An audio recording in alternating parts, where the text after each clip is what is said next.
예, 수업 시작했습니다. 예. 드디어란 말 써야 될 수 있나? 이 4강이죠. 4강인데, 이 드디어란 말 써야 되지 않을까 싶습니다. 봉정이 이제 시작됐습니다. 그런데 조금 전에 실수한 걸 말씀드리겠습니다. 조금 전에 3강에서 역설화 했는데 이렇게 글설을 썼었는데, 이건 아니고 잘못됐고 역설을 이렇게 곤치겠습니다. 이게, 예, 아까 제가 실수했습니다. 이게 또 마음이 들떠서 실수했습니다. 차례 썼답니다. 여기 제일 앞에 서문이야, 서문. 여기 서문의 뜻인데. 자, 그러면 주역이 64개인데 이게 상경과 하경 나눠졌어요. 상경은 30개 궤가 되고 하경은 34개 궤가 돼요. 나눠졌어요, 이게. 그 나눠진 이유가 상경의 출발은 건께, 1번 건께, 2번 공께로 시작해서 마지막 30개는 이익계가 돼요. 이익계는 불이니까 중화불이 되는데요. 이 이익계 상경은 어떻게 했냐면 30개는 전체 내용이 형이 상의 세계, 다시 천지 자연의 이치나 우주의 이치를 갖다가 상경에서는 많이 담았다. 그래서 상경은 천지가 만물의 근본이 된다는 이치가 많이 들어있다. 이렇게 이제 표현을 하고. 하경은 이게 한계와 한계, 이 산택 한계와 내풍 한계인데, 산택 한계는 이게 부부를 얘기한다. 남녀를 얘기하는데. 여기 보시면 대충 알겠죠? 소남, 이게 소녀, 이게 제목이니까 소녀 아니에요, 소녀. 소녀와 소남이죠. 이게 소녀와 소남이 사랑에 빠져가지고 감은 감야라 이래가지고 서로 감정이 통하는 거죠. 그러니까 택은 여인의 성길이 아니라 산은 남자의 성길이 해가지고 남녀의 감정이 규합되는 세계를 말해요. 그래서 인사로 되는 거죠. 하경의 첫 출발은 인사, 남녀의 만남과 남녀의 규합을 뜻하는 거죠. 그럼 두 번째 보면, 두 번째가 이게 31번이고, 이게 32번이죠. 이게 64번째고, 32번째는 남녀가 만나니까, 뇌풍은 뭐냐면, 표현이 있지만도 상어로 보면 남녀의 운우지락이야. 남녀의 운우지락. 그러니까 인간사가 남녀가 만나가지고 운을 즐기면서 자식을 놓고는 모든 삶이 하경이 출발된 거죠. 그리고 마지막에 이러한 세상은 끊임없이 이어지기 때문에 미적해야 되는 거예요. 마지막에 계속 이어진다는 거예요. 끝나지 않은 거예요, 이게. 이렇게 해서 하경이 이루어진 거죠. 그래서 이거는 형이 하의 세계고 인간사의 기륭화복들을 많이 이야기했고, 부부가 인륜의 시작이 된다는 걸 갖다가 출발한 거죠. 이건 아까 건곤이니까 천지가 만물의 본이라는 걸 통해서 이렇게 시작했고, 여기는 이제 부부가 마무리래. 이게 바로 함께와 한께에서라고 시작해요. 그렇게 해서 상하가 나눠진 겁니다. 큰 틀이. 그러고 앞에 이 지역 위에 보면 나오지만도 이 상하편 이라가 상하편 나눈 이유를 갖다 그거 다 읽어보시는 게 좋습니다. 그럼 제가 그걸 할까 했더니 너무 길고 저기에서 뭐 곧바로 돌아가는데 이게 큰 틀입니다. 그래서 건과 하늘과 땅이 만나가지고 쭉 있는 자연, 우주 이치를 내가 마지막 이익계는 불이니까, 중화 불이니까 밝은 이치요. 밝은 이치. 그리고 이건 미적계. 그래서 이 지역을 이렇게 보실 때 앞으로 괴사, 효사, 단사, 상사 많은 글이 나오지만도 그 자체는 이 괴상이 갖고 있는 근본 의미가 중요한데 그것이 너무 어려우니까, 기호와 부호가 어려우니까 후세의 문왕이나 또는 종단이나 안 그러면 그 뒤에 와서 춘추 전국시대 말렙이나 한나라 초기에 십익을 역전을 갖다 붙였는데 그거는 이 괴를 보고 설명하기 위해서 붙였다는 겁니다. 그러니까 이걸 봤을 때는 이런 사의 문제보다도 8괴가 갖고 있는 그 이치의 뜻을 건괴다, 공괴다, 이괴다, 간괴다, 지인괴다, 손괴다, 안 그러면 태괴다, 간괴다, 그 이치가 갖고 있는 상을 잘 생각해서 괴를 살펴보는 것이 우선 앞서야 된다는 겁니다. 그걸 생각을 다 하고 난 다음에 그 다음에 괴사, 그 다음에 단사, 뭐 대상, 상사 이렇게 하면서 내가 생각했던 거하고 어떤 오차가 있고 어떤 공감이 되는지를 보면서 자꾸 괴를 볼 수 있는 시야를 넓혀가야 된다는 겁니다. 설명 후인들 붙인 거니까. 그리고 그 붙인 게 너무 어려워가지고 지난번에 계사전이나 설계자 할 때 이 공자가 설명해가지고 그것도 어렵다는 실은 그런 상태고 어떻게 그걸 다 알겠습니까? 자, 그래서 일단은 괴를 보면 이제 오늘 건기에 들어갈 차례인데 건기에 보면 6개인데 이거는 아래에서부터 이렇게 올라가는 거죠. 모든 주역은 아래에서 위로 올라가는 거죠. 이렇게. 그래서 이게 아래께 초가 되고 위에 상이 되는 거죠. 여기서 좀 이상한 줄 발견 못 하세요? 예. 초라하면은 종이 돼야죠, 원래가. 처음과 끝이니까. 예. 상효면 하유가 돼야죠. 이게 굉장히 중요한 의미를 갖고 있습니다. 왜냐하면은 여기에서 종이라고 써버리면 여기서 끝나버리는데 상이란 것은 이렇게 쭉 올라가서 상인데 터닝 포인트, 상. 여기에서는 새로운 변화로 넘어간다는 의미를 갖고 있습니다. 그래서 상입니다. 그런데 이게 굉장히 중요한 이치가 있는 거죠. 끝이 아니고 터닝 포인트, 새로운 변화. 상에서는 새로운 변화를 넘어간다는 겁니다. 이게 계속 머릿속에 있었던 겁니다. 그리고 이 괴를 봤을 때 앞에 나왔지만도 태극에서 음양, 사상, 팔계를 끊임없이 머릿속에 굴리면서 큰 틀에서는 태극의 이치 속에 늘 담고 있어야 된다는 겁니다. 이 음양의 변화가, 이 음양이 변하는 원리가 자기 자신의 의식 속에 태극 속에서 일어나는 변화로 내려다볼 수 있다는 거죠. 마치 이빠사나 명상이나 할 때 보면 이 자기 생각을 내려놓듯이 방아차 가듯이 내려놓듯이 그런 주역의 음괴, 양괴 갖고 있는 변화의 상을 갖다가 내 의식의 태극의 상황에서 쭉 내려다보고 있을 수 있는 그런 사람의 의식을 확장시켜 봐야 되는 주역을. 그게 역을 보는 가장 기본이죠. 그래서 지금 괴사전부터 시작해 설계정 하면 끊임없이 태극, 음양, 사상, 팔계하고 또 앞에 아까 역서에도 계속 이해하는 게 뭐냐면 그 시야야말로 주역을 바라보는 중요한 관점이라고 했기 때문에 계속 강의하는 거죠. 왜? 오늘날 아까 말씀드렸지만도 세상이라는 것은 너무너무 복잡해요, 지금 현재. 어마어마하게 복잡한데 이 어마어마하게 복잡한 세상을 갖다가 단순 명쾌하게 볼 수 있는 의식이 열려야만이 삶이 긍정적이고 삶이 더불어 산다는 배려의 사랑이 나오게 되는 거죠. 분리된 상태에서는 개인의 욕망만 존재하는 건데 전체 하나라면은 개인의 욕망이라는 것이 전체 큰 틀의 조화를 통해서 어울려야 된다는 걸 사고가 바뀌어지는 거죠. 그게 바로 이런 역의 사상, 태극의 사상, 또 명명대의 사상, 천명주의 천의 사상, 노자가 말하는 도의 사상, 또 장자가 말하는 대붕의 사상, 이런 것들은 전체를 하나로 볼 수 있는 시야를 열어야 된다는 걸 전제로 다 깔고 있는 그런 사상들이라는 겁니다. 그 역도 그런 식으로 봐야 되는 거죠. 그래서 여기는 이것은 상이라는 것은 이 변화, 이게 상이니까 변화할 수 있는 정점이 닿았다는 거예요. 자, 그러면은 모든 괴에서 상에서는 변화할 수 있는 정점이란 뭐냐면 여기는 흘러왔으니 과거인데 과거에 내가 회장님이었기나 또는 국회의원이었기나 또 장관이었기나 뭐든지 간에 과거의 나를 연연해서 거기에서 내가 과거에 뭐 그러지 말고 터닝포인트 과감 이거 버리고 새로운 세계를 넘어가야 돼, 이렇게 사고가. 그러면은 의식이 자유로워지는 거죠. 이 굉장히 중요한 의미를 갖고 있다는 겁니다. 그래서 그러니까 두 번째는 이걸 이제 안에 있는 걸 내께라고 그러고 밖에 있는 걸 외께라고 그래요. 안에 내께, 외께 이렇게 하는 거죠. 내께, 외께.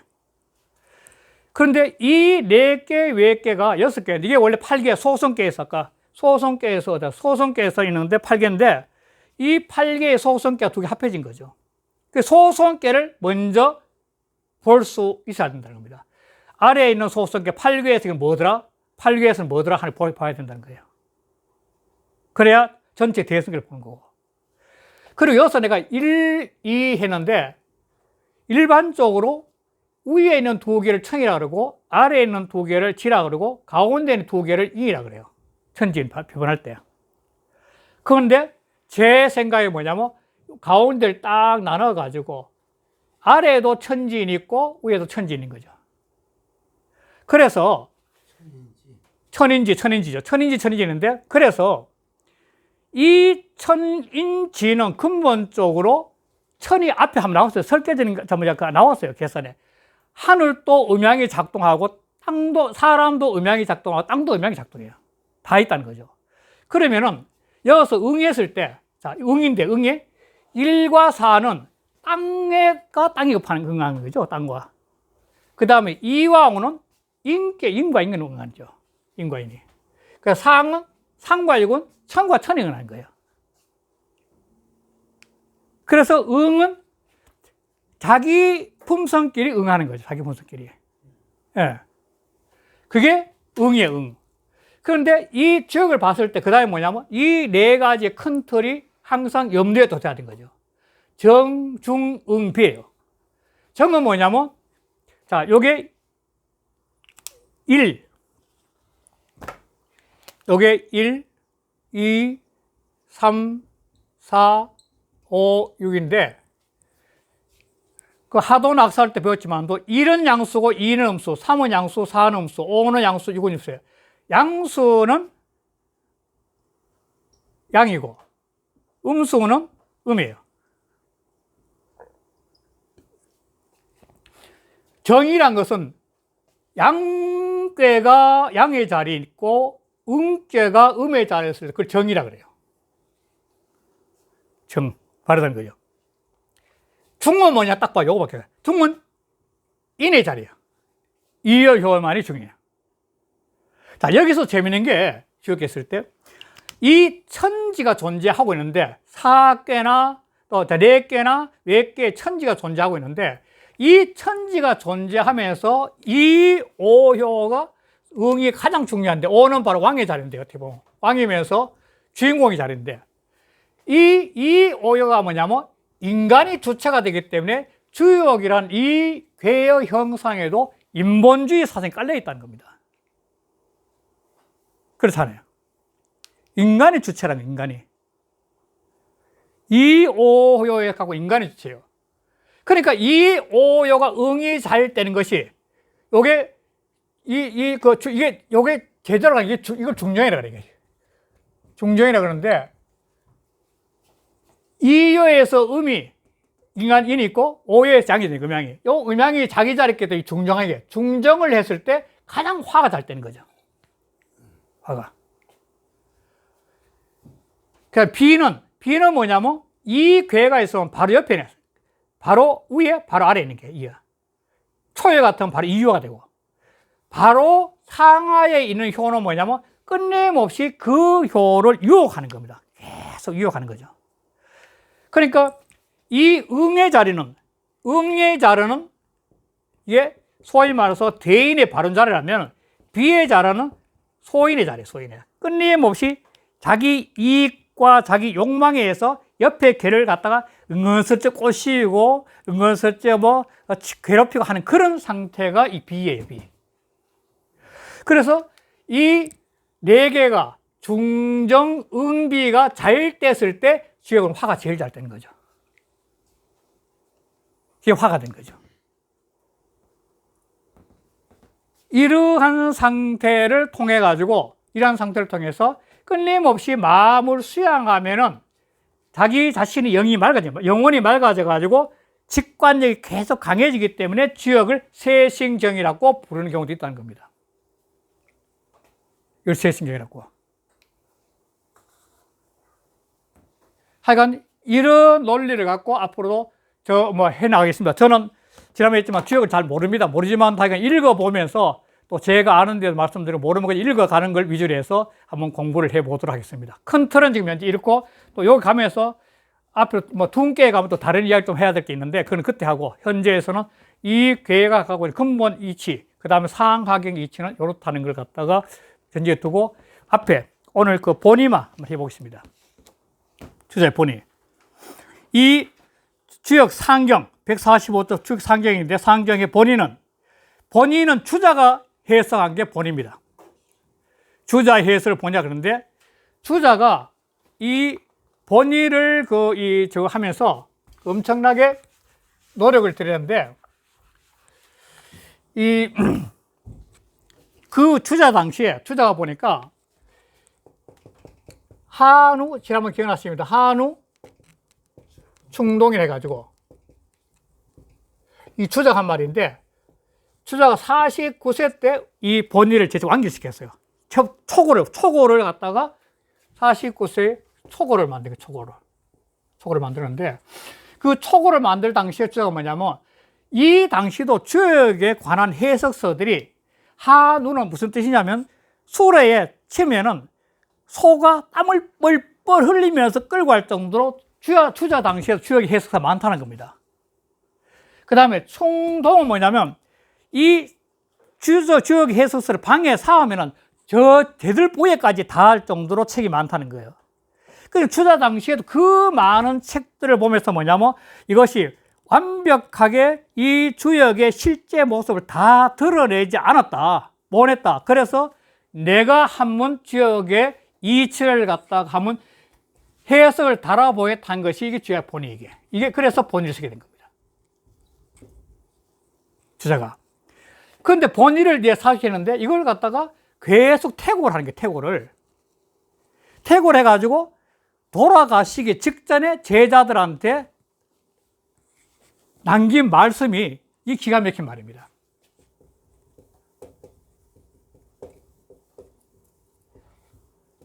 내가 쓴 이 본의는 미완짓이다. 미완의 책이다.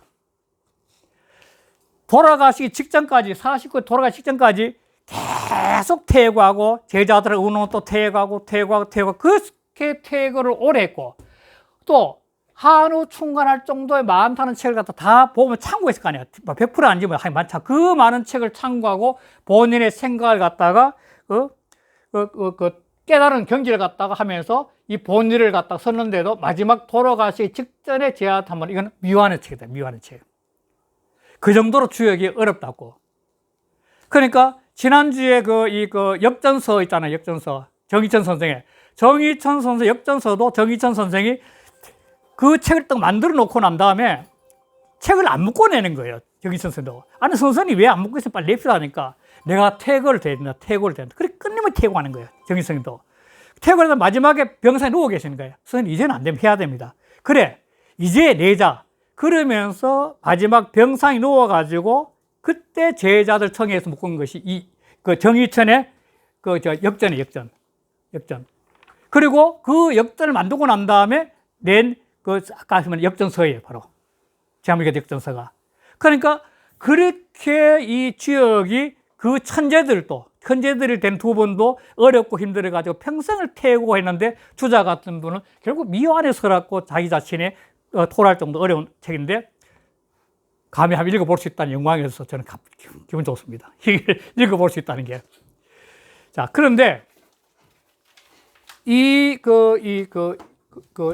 주자의 본의에, 이 주자가 지금 본의의 특색이 뭐냐면, 주자는 이 역경이라는 책이 점서였다는 거, 출발이.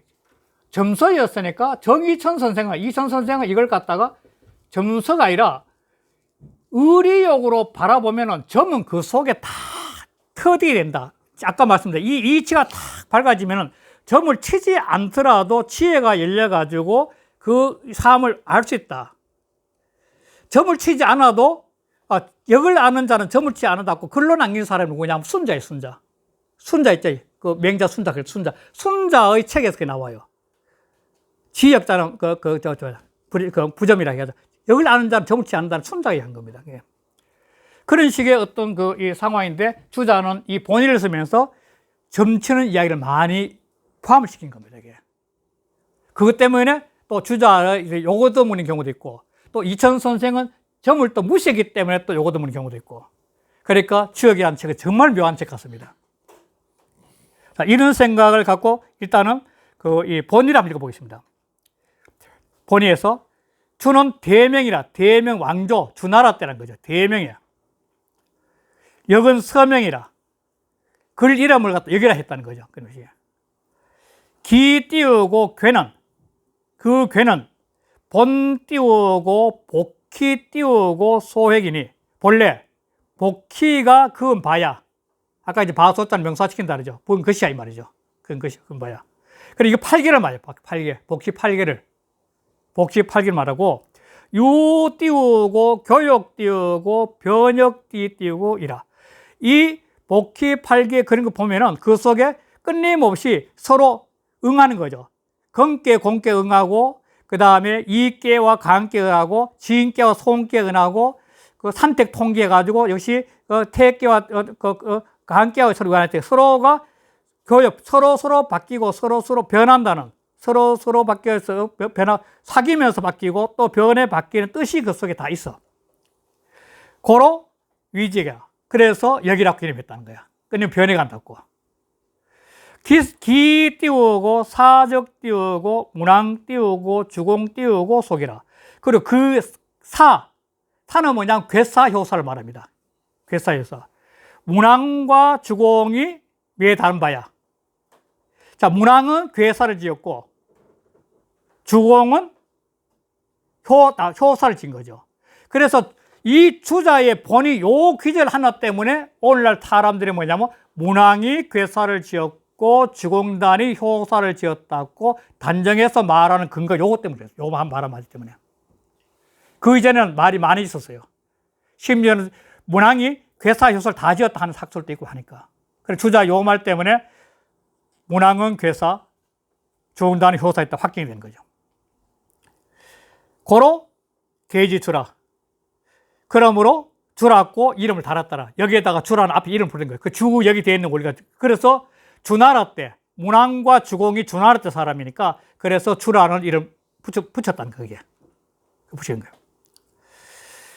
이기 띄우고 간질, 책간자 책질입니다. 질자도 칠자입니다. 간질 띄우고 중대라. 그 책이 무겁고 커. 주역이라는 책이 무겁고 커.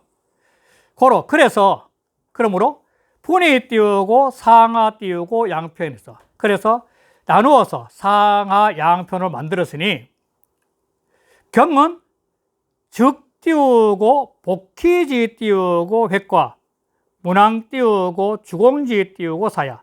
그래 역경이라 했을 때 경은 복희가 근 획 64개를 말해줬대. 64개 복희가 근 64개를 말하고 주공과 주공이 괴사를 달고 문왕이 괴사를 달고 주공이 효사를 달아가지고 주공 문왕의 사를 다른 것을 다 이걸 경이라고 한다.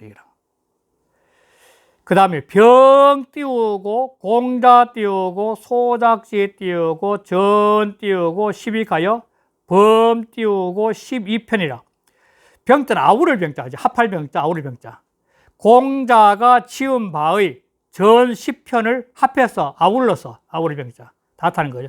그걸 합해서 아울러서 보통 12편이 되는 것이다. 그래서 요 주자의 또 말 때문에 12근 역전은 공자가 지었다고 쭉 내려오다가 요 근래 학자들이 연구를 해보니까 12개에서 다시 말해서 문헌제이나 계사전 같은 거 단전, 산전 같은 설명을 보니까 이거는 그 이후에 그러니까 그 전국시대 후기나 한나라 초의 상황들이 등장하니까 이거는 그때 전국시대 말이나 한나라 초에 만들었다고 요걸 학자들이 주장하기 시작한 거죠. 거의 이게 이제 학설을 받아들이기 시작해요, 지금 또. 주자 요 말 때문에 일단은 12권 공자 만들었다. 그 지금까지 확정 내려왔던 거죠. 그래서 지금도 많은 책에서는 공자 지음 받고 확정을 하고 말씀하시는 분 많이 있어요. 그게 총 12편이에요. 중간에 파위 띄우고 이 파자는 자모 파자인데 꽤 생각보다 많이 말이죠. 자모 파이란데 꽤 생각보다 많이 이 뜻이야. 파위 띄우고 제유 띄우고 소란이라니 꽤 생각보다 많이 여러 유자들이 이 위소는 요 위소 요게 문법인데 피동역이라 피동역입니다. 피동역. 그러니까 여러 유학자들에 의해서 어지럽힘을 당했더니 이 말이죠. 피동형으로. 어지럽힘을 당한 거에 피동형이 된 겁니다. 여러 유학자들에 의해서 어지럽힘을 당했더니 이 말이죠. 그러니까 어지럽힘을 당했다는 것은 제일 처음에는 상경, 하경 뒤에다가 시빅을 붙였어요, 원래는. 시빅을 붙이는 거예요. 시빅을 요즘 편찬 안 되고 옛날에는 상경, 하경 해놓고 그 아래다가 공자 시빅을 쫙 붙여나갔던 거예요. 문전이고 뭐 단전이고 상경이 다 붙였던 거예요. 그런데 근세 띄우고 조시 띄우고 시정 띄우고 기실이나 근세란 것은 추자 당시의 근세니까 역시 북송 때, 남송 때죠. 송나라 때인데 송나라 때 조시는 조열진대 이름이 열지고 자가 이 조시에 조시 자가 이도 자는 이도야. 조이도예요. 조설집이 조이도인데 이 사람은 평생을 지역을 연구한 겁니다. 평생을 지역을 연구했고 특히 누구를 종했냐면 이 소광절의 제자한테 상수역을 이어받아 상수역에 굉장히 깊이 들어갔던 거고 또 장제의 장제는 그 지역을 해석할 때 뭐냐 기철학에서 기의 입장이 그 장제의 철학을 이어받아 가지고 이 사람이 뭐냐면 경우학파라는 학파를 창개했어요. 경우학파.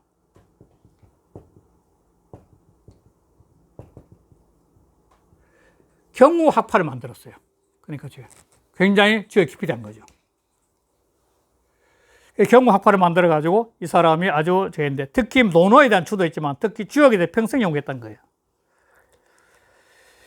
그래서 이 사람이 그 잘못된 상황들 자기 나름 연구해서나 그걸 바로 잡아서 그 실수는 잘못된 거죠. 그 실수를 처음으로 그 실수를 바로 잡은 거죠.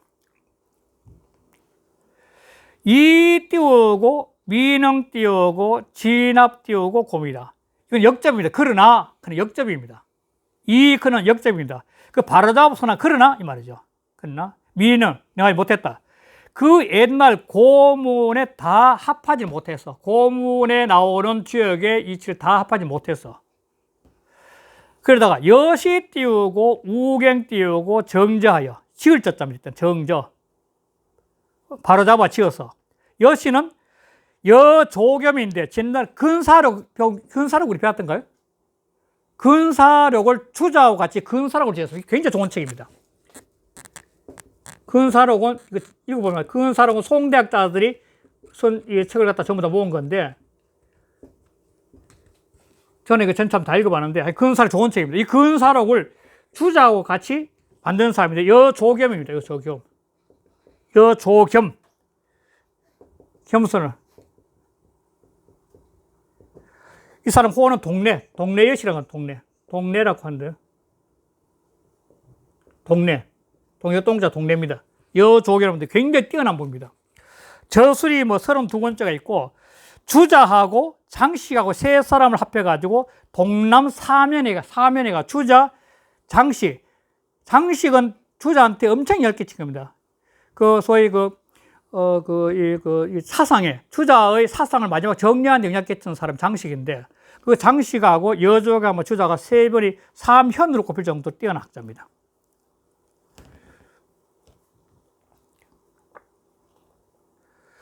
그래서 이 여조겸이 또한 다시 그래서 바로잡아 지어서 위경이권 전7권하여 경이권을 만들고 전7권을 만들어서 내부 다시 붙잡니다.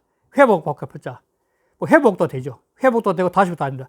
내복 회복이 낫겠네. 내복 띄우고 공시지 띄우고 구이라. 공시의 구운을 회복해서 옛날 이른바 공시는 여러 가지 공안국인데 공안국은 이거 공자의 11대 손입니다. 공자의 11대 손인데 이 사람은 이 공자의 구옥에 있던 벽 속에 감춰놨던 논어부터 시작해가지고 그 공자의 저술들을 다 끄집어내가지고 그걸 갖다가 추석을 다 한 분이 이게 그 공황국입니다. 굉장히 중요한 분입니다. 그리고 분서 경유 때 공자의 제아들이 그걸 분서 경유 안 당하려고 공자의 그 벽에다가 책을 전부 다 넣어놓고 벽을 닫아버린 거죠. 근데 그게 마침 보수공사다가 발견돼요. 그 과도문으로 되어 있는 건데 그 과도문으로 되어 있던 논어를 뱉는 책들 전부 다 그 번역한 사람이 새로 추석을 달아가지고 번역한 사람이 공황국입니다. 굉장히 공부 많이 학자죠. 공자 11선이고. 이렇게 해서 회복이 됐다고 이야기하는 거죠. 이게 상정이 들어가는 제일 앞부분에 대한 이야기를 제가 한 겁니다. 오늘은 여기까지 하고 다음 주에 이제 봉정 건께부터 또 봉정을 가도록 하겠습니다. 네, 감사합니다. 네, 네 감사합니다.